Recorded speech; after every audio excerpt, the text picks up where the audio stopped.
Congressional subpoenas, requests for foreign interference, incriminating new information, or as we call it around here, Friday, covering the Trump White House. Joining us here, my colleague and friend, the host of The Rachel Maddow Show, author of brand new bestseller, Blowout, that we're going to get to in a minute. First of all, it was terrifying and thrilling to fill in for you last week. You were so good at hosting my show. You were very good at it. No. It was great. Stop. You're making me sweat and my mind will go blank. But I mostly was dying because I wanted to hear what you said about the news yesterday. So I'm going to get to today, but I got to start with yesterday. Volcker, 9.5 hours, one witness, 9 days in, and these feel like Nixonian records. Yeah, I feel like at this point, the way the story is developing, with each new story, we get new proper nouns, we have to remember, new people, we have to learn their position and whether or not they've been fired or resigned from it, new questions about whether they're complying with subpoenas and handing. I mean, it's just getting bigger and bigger and bigger. And for me, the way that I'm able to keep track of it is in terms of articles of impeachment, right? Like, they're going to impeach the president for asking a foreign power to intervene in the election to help him. And we've got an admission from the White House that he did it when they gave out the notes of that call. We've got the admission from the president that he did it on the South Lawn. So that's the article of impeachment. All of this stuff about the text messages and the emails and the documents, both in the stuff that the Inspector General from the State Department handed over and those texts that we got last night, all of this stuff, all of it, as interesting as it all it shows is that it wasn't just some whim of the president. He put these orders into effect, and he made the administration try to carry this out. Okay, so that goes toward that initial article of impeachment. And then all the stuff about how the whistleblower complaint was handled, having the Inspector General for the intelligence community in there today, that's all the separate article of impeachment, which will be about obstruction, whether or not they tried to cover this up. And then we got probably a new article today, or at least something toward it, with them now, as of today, turning the impeachment inquiry toward Vice President Pence as well. So I feel like I'm just trying to keep categories of information in line without trying to get so caught up in any one new detail. I think the difference, too, I mean, we both spent 23 months covering the Mueller investigation, which was so opaque. Yeah. And I think we both thrilled in all the investigative journalism. This is like the web TV version, right? This is like a puppy cam impeachment. They're just like you point a camera on the president. He's basically, Susan Glasser wrote last night, he's self-impeaching. Yeah.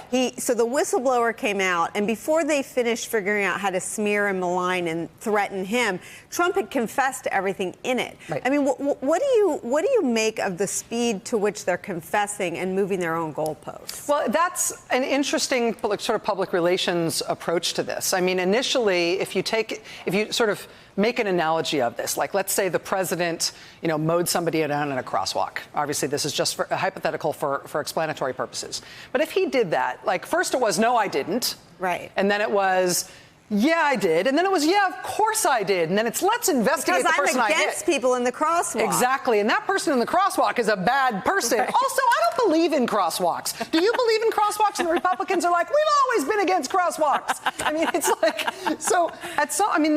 this is a tactic. I mean, one of the things that Russian writers say about their own experience under Putin is that this is one of the things that he does, is that he gets accused of something, credibly accused of something, and if denying it doesn't work, he then proclaims it to be a virtue rather than a crime. And that is the moment that we're in, and Republicans just have to decide if they're going to help.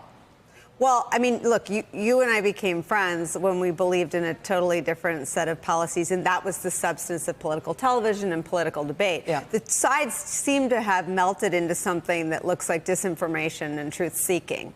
I'm not even sure the truth has a seat at the table. I think the Democrats are seeking it. And then I think that the Republicans feel like they are part of the disinformation campaign.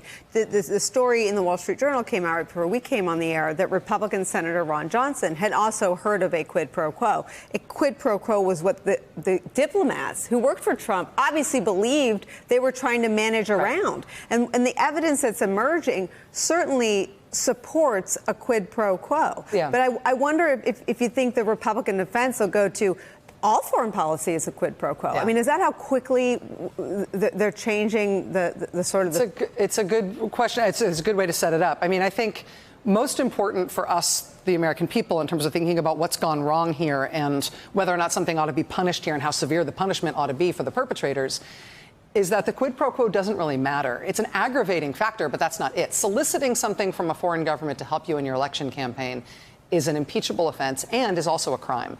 And if the president has done that, which he has, we've seen him do it on TV, we've seen White House notes proving that he did it in private as well. If the president did that, that is what he will be impeached for. If there are other members of the administration who were employed for that purpose, they should also be impeached or potentially prosecuted. And that's it. Now, if part of the way they were seeking that information was also trying to carrot and stick here, by also trying to threaten that foreign entity that if they didn't do this, then they'd be sorry, well, that makes it that much worse. But it's literally just an aggravating factor. I will say with Senator Johnson, God bless him, the one thing the president had going for him in those text messages was Ambassador Sondland saying, sort of very officiously in a brand new tone that he developed after 5 hours away from his text message. And a Congress lawyer. All of a sudden, having spoken with counsel, I want to be clear that there's no criming here. There's definitely been no criming. He all but cites criminal code. There's no violation of There is no quid pro quo, and if you have a problem, please call Mike Pompeo. I mean, it's this weird thing from Sondland. That's the only thing the president had to hang his hat on. 5 hours later. And Ron Johnson comes out today and says, that guy Sondland, he told me there's a quid pro quo. No, but this is it. And so the source for Ron Johnson believing that the diplomats believed there was a quid pro quo, that the military aid for our ally was tied up on doing the political dirty work, for the president, came from the guy who disavows Bill Taylor, the career diplomat. The one guy who Trump theoretically has on his side in these internal documents that we've now seen handed over from Volker. According to Ron Johnson, that guy confessed to him and told him the president is looking for a quid pro quo from Ukraine for this military aid. And if that's the guy who the president's best hopes are for trying to make the quid pro quo part of this go away, which again doesn't really matter, it's just the icing on the cake. I think the White House defense here, we should expect to be chaos and obfuscation because on the facts, it's just gotten worse every day. I want to ask you about all the other people because we focus on the president's conduct. The president is the one being impeached, it would appear. But this would appear to be a conspiracy in which the list of witnesses who are going to end up on Capitol Hill is longer. It's faster. One of the impediments, it seemed, with Mueller was that you couldn't get witnesses like Don McGahn up to Capitol Hill. Donald Trump never sat for deposition. In this instance, you've already got one diplomat that's there for 10 hours, released all this evidence, and it would appear we have a roadmap from the whistleblower and from Volker's testimony yesterday for more witnesses. We also have the Defense Department General Counsel coming out and saying that the Defense Department will cooperate and retain all records and make sure that we're completely complying with the demands of this impeachment inquiry to the extent that the military aid is part of what's implicated here.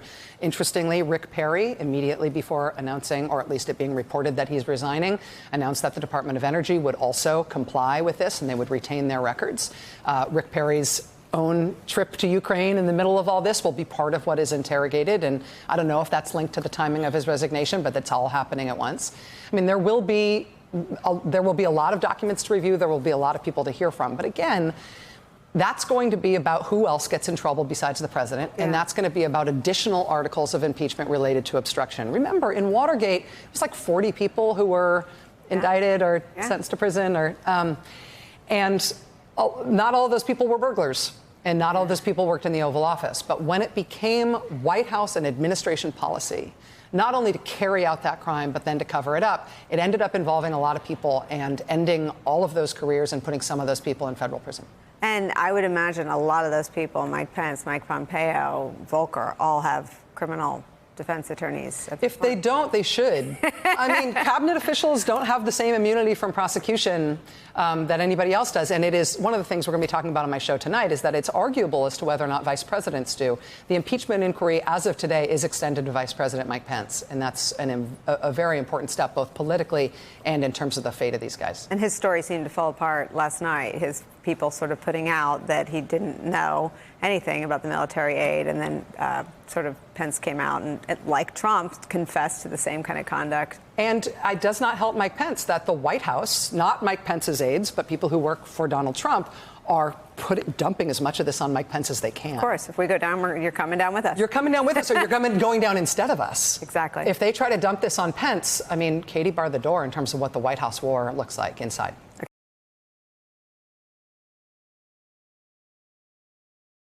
Hey there, I'm Chris Hayes from MSNBC. Thanks for watching MSNBC on YouTube. If you want to keep up to date with the videos we're putting out, you can click subscribe just below me or click over on this list to see lots of other great videos.